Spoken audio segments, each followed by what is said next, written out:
Hello and a very good morning to all the students.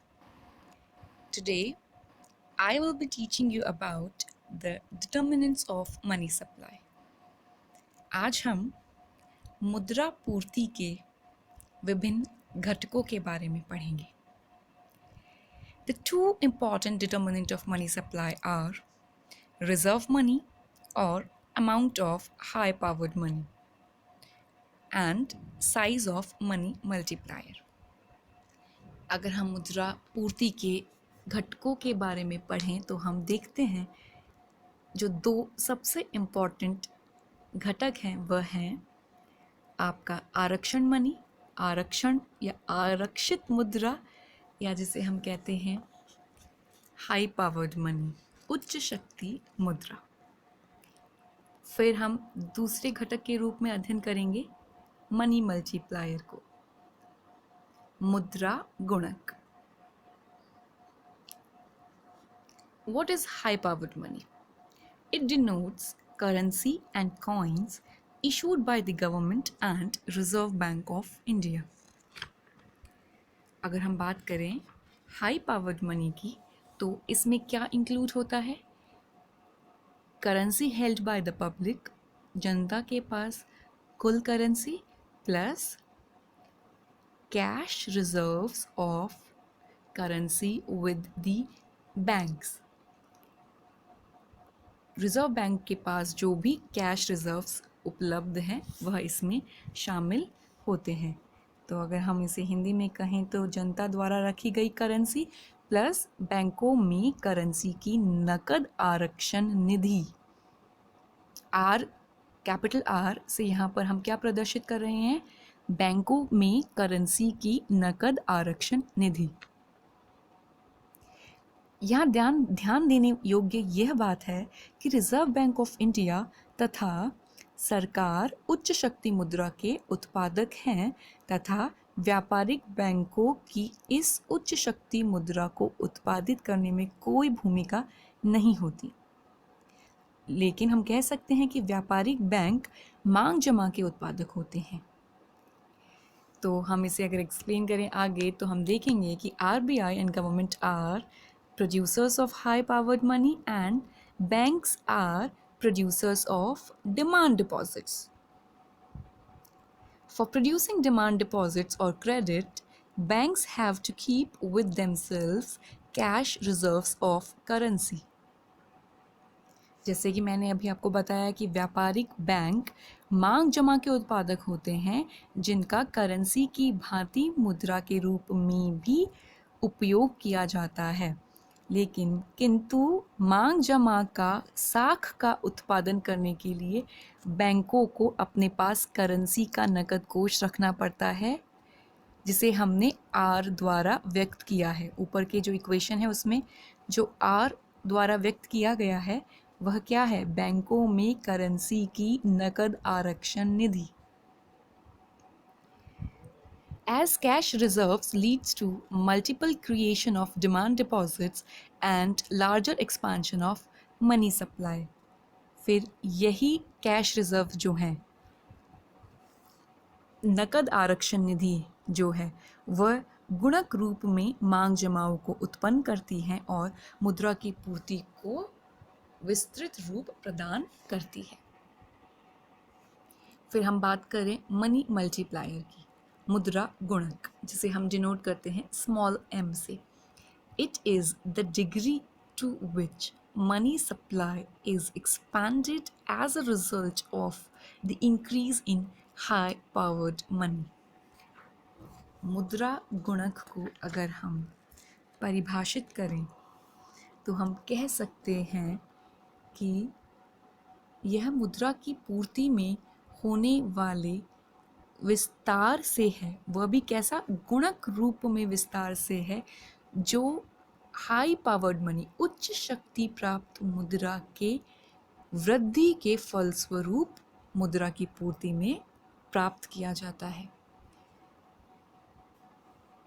मुद्रा की गुणक से क्या समझ में आया हमें? मुद्रा के गुणक से हमें यह समझ में आया कि यह डिग्री है या एक्सपेंशन का, मुद्रा की पूर्ति में वृद्धि का या विस्तार का एक डिग्री है, माप है, जो कि किसके फलस्वरूप होता है, जब उच्च शक्ति मुद्रा में वृद्धि होती है। इसलिए हम अगर इसको एक्सप्लेन करें फॉर्मूला के रूप में, तो स्मॉल m तो होता है capital M divided by capital H, अर्थात money multiplier is equals to your money supply divided by your high powered money. And here what we are including in money supply, the narrow money, that is currency with the public plus demand deposits and other deposits with the RBI.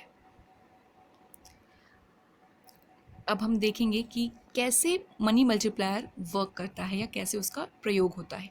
Money supply will increase, मान लीजिए money supply बढ़ गई, when the supply of high powered money, या हम कहेंगे कब money supply बढ़ती है, मुद्रा की पूर्ति में वृद्धि कब होती है।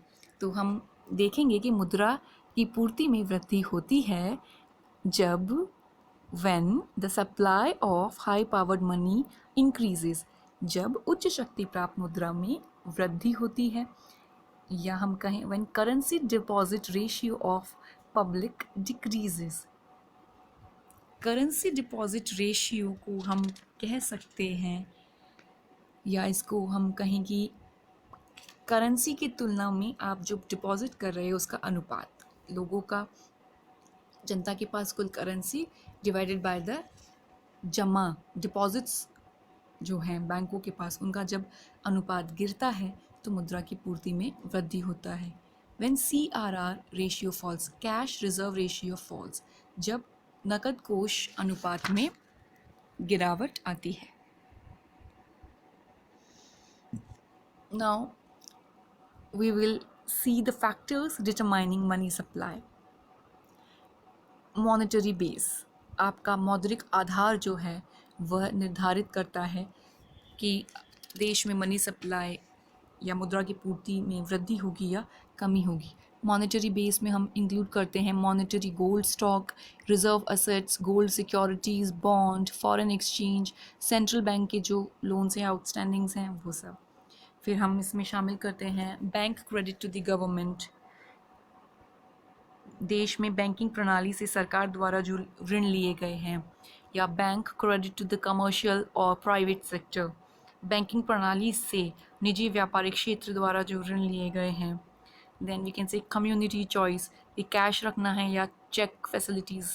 Then changes in the net foreign exchange assets, reserve bank की विदेशी परिसंपत्तियों में होने वाले परिवर्तन। Government currency liabilities to the public, सरकार के जो करेंसी दायित्व हैं जनता की तरफ। Velocity of circulation of money, मुद्रा की प्रचलन वेग क्या है। तो all these factors leads to the changes in money supply. Velocity of circulation of money, मुद्रा का प्रचलन वेग। To find out supply of money over a period of time, we have to consider the velocity of circulation of money.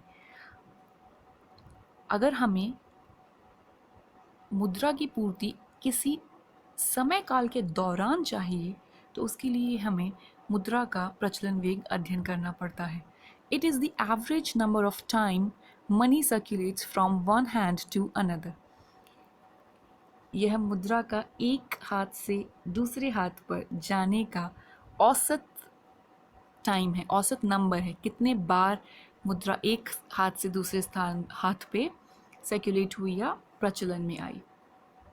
Supply of money during a given period is the total amount of money circulation multiplied by the average number of times it has changed hands during that period. फिर हम देखेंगे factors affecting velocity of circulation, मुद्रा के प्रचलन वेग को प्रभावित करने वाले कारक। Time unit of income receipts, method and habit of payment, degree of regularity of income receipt, distribution of national income, business conditions, development of the banking sector, speed in transportation of money, liquidity preference function. So मुद्रा के प्रचलन वेग को अध्ययन करने के लिए भी डिफरेंट फैक्टर्स हैं, जिनमें हम देखेंगे कि उस समय ट्रांसपोर्टेशन कितना इजीली हो पा रहा है, व्यापार की कैसे अवस्थाएं हैं, राष्ट्रीय आय का वितरण किस रूप में किया गया है, समान है, असमान है, वे सारी चीज़ें शामिल होंगी। जो आय की प्राप्तियां हैं वह रेगुलर इंटरवल्स में हो रही हैं या नहीं हो रही है, जो पेमेंट करने के, भुगतान करने के जो मेथड्स हैं या जो आदतें हैं वह कैसी हैं, और लोगों के लिए तरलता की क्या पसंदगी है, लोग पैसा कैश में रखना चाहते हैं या अपने मनी को वो डिपॉजिट्स के रूप में रखना चाहते हैं। तो जब डिपॉजिट के रूप में रहेगा तो पैसा सर्कुलेशन में कम आएगा, करेंसी के रूप में रहेगा तो पैसा सर्कुलेशन में ज़्यादा आएगा। तो ये सारे फैक्टर्स भी अफेक्ट करते हैं velocity of circulation of money को। तो आपको इस चैप्टर में हाई पावर्ड मनी के बारे में और मनी मल्टीप्लायर को डिटेल में अध्ययन करना है। इस सारे कंसेप्ट के, मुद्रा की पूर्ति के नए जो मेजरमेंट्स आरबीआई ने इंट्रोड्यूस किए उनके, और मुद्रा के पूर्ति के जो घटक हैं उनके हिंदी मीडियम के नोट्स मैं आपको पीडीएफ फॉर्म में अवेलेबल करवाऊंगी। आप इन वीडियोस को पहले समझिए और फिर उन नोट्स को पढ़िए और अपने नोट्स प्रिपेयर कीजिए। I hope you guys have understood the basic concept and analysis of your money supply.